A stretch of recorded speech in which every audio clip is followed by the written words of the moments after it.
Bismillahi walhamdulillah, assalatu wassalamu ala rasulillah wa ala alihi wa sahbihi wa mawala. Dengan menyebut nama Allah, segala puji bagi Allah.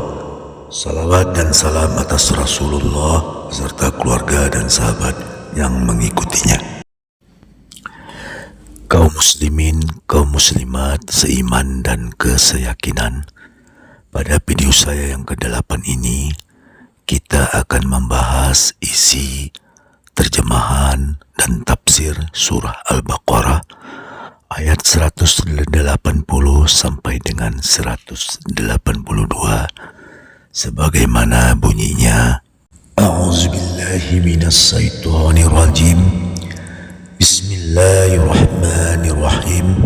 Kutiba alaikum idza hadara ahadakumul mautu in taraka khaira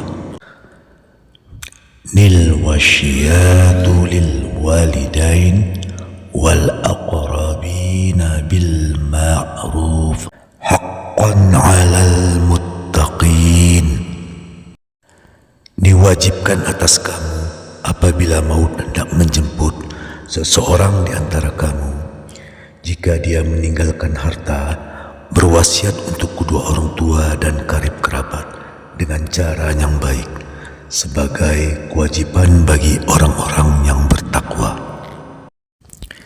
Secara umum, menurut bunyi ayat 180 ini, Allah mewajibkan berwasiat bagi orang yang beriman, yang merasa bahwa ajalnya sudah dekat, dengan datangnya tanda-tanda bahwa dia akan mati.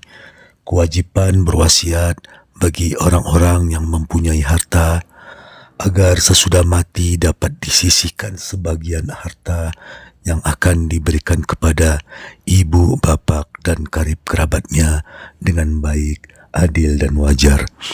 Para ulama mujtahid dalam menetapkan suatu hukum wasiat yang positif dari ayat 180 ini memerlukan pembahasan dan penelitian terhadap ayat-ayat lain dalam Al-Quran dan terhadap hadis-hadis Nabi yang ada hubungannya dengan persoalan ini, sehingga mereka menghasilkan pendapat antara lain. Jumhur ulama memberikan pendapat bahwa ayat wasiat 180 ini telah dinasakkan, dihapus hukumnya oleh ayat-ayat harta waris yang diturunkan dengan terperinci pada surat An-Nisa ayat 11 dan 12 dengan alasan antara lain sebagai berikut. Sabda Rasulullah SAW, sesungguhnya Allah Subhanahu wa Ta'ala telah memberikan kepada setiap orang hak masing-masing, maka tidak ada wasiat bagi ahli waris. Riwayat Ahmad dan Al-Baihaqi. Hadis ini walaupun tidak mutawatir, namun telah diterima baik oleh para ulama Islam semenjak dahulu. Para ulama sependapat bahwa ayat-ayat harta warisan tersebut diturunkan sesudah ayat wasiat ini. Para ulama yang berpendapat bahwa ayat wasiat ini dinasak oleh ayat-ayat harta waris terbagi pula kepada dua golongan. Golongan pertama mengatakan tidak ada wasiat yang wajib, baik kepada kerabat yang ahli waris maupun kerabat yang bukan ahli waris. Kalangan kedua berpendapat bahwa yang dinasakkan hanya wasiat kepada kerabat ahli waris saja, sesuai dengan ayat-ayat mewaris itu. Tetapi untuk karib kerabat yang tidak termasuk ahli waris, wasiat itu tetap wajib hukumnya sesuai dengan ayat wasiat ini. Dan banyak pendapat-pendapat ulama lainnya tentang wasiat ini. Oleh karena itu, seorang ahli waris bisa mendapat bagian dari wasiat sesuai dengan ayat 180 ini dan dari warisan sesuai dengan ketentuan ayat-ayat harta waris. Andai kata ada pertentangan dengan antara ayat wasiat ini dengan ayat-ayat harta waris, maka dapat dikompromikan, yaitu ayat-ayat wasiat ini sifatnya umum Artinya wajib wasiat kepada setiap kerabat, baik ahli waris maupun bukan. Sedang ayat-ayat mewaris sifatnya khusus, jadi kewajiban berwasiat itu seperti dalam ayat 180 tetap berlaku, sehingga tidak bertentangan dengan ayat-ayat harta waris. Pada ayat 180 ini diterangkan lagi bahwa wasiat itu diberlakukan kalau harta yang akan ditinggalkan oleh yang berwasiat itu banyak. Para ulama yang memberi pendapat tentang berapa banyak jumlah harta yang mengharuskan adanya wasiat.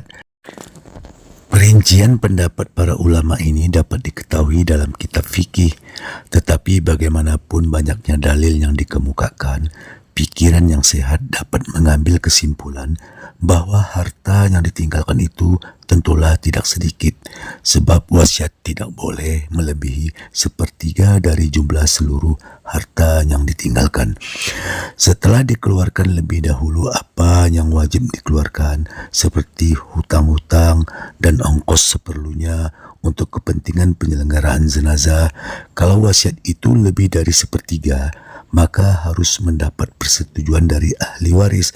Kalau ada yang tidak setuju, maka wasiat hanya berlaku sepertiga dari jumlah harta yang ditinggalkan, sesuai dengan sabda Nabi Muhammad SAW.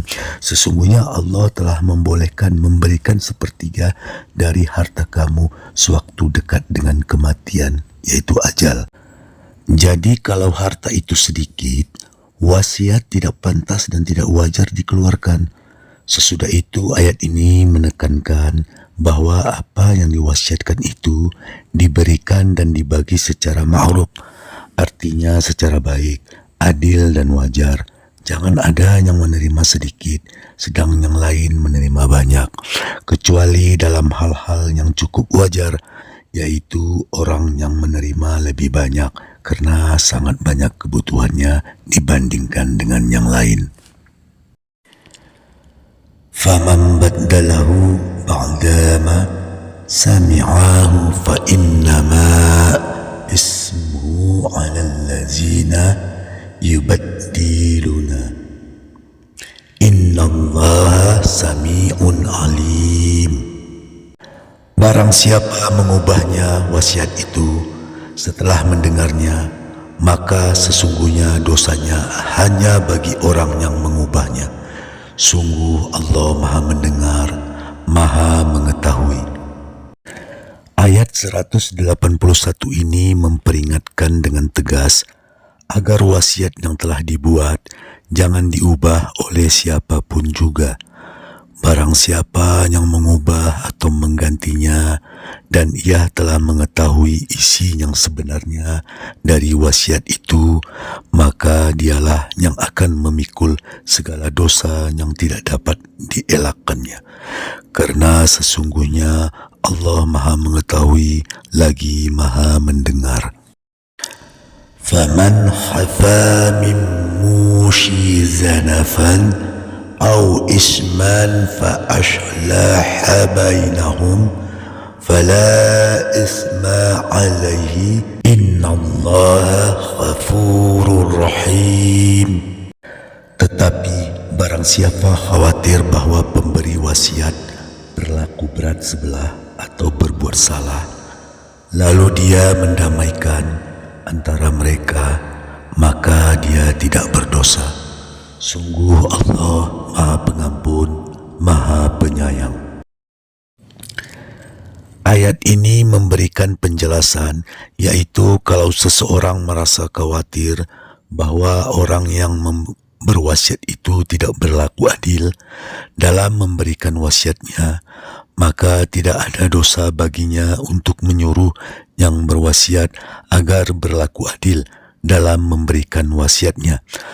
Apabila seseorang mengetahui bahwa wasiat yang telah dibuat itu ternyata tidak adil, kemudian ia berusaha mendamaikan antara orang-orang yang menerima wasiat itu, sehingga terjadi perubahan-perubahan, maka hal itu tidaklah dianggap perubahan yang mengakibatkan dosa, tetapi perubahan dari yang tidak adil kepada yang adil. yang disetujui oleh pihak yang menerima bagian dari wasiat itu. Akhiru kalam, Assalamualaikum warahmatullahi wabarakatuh.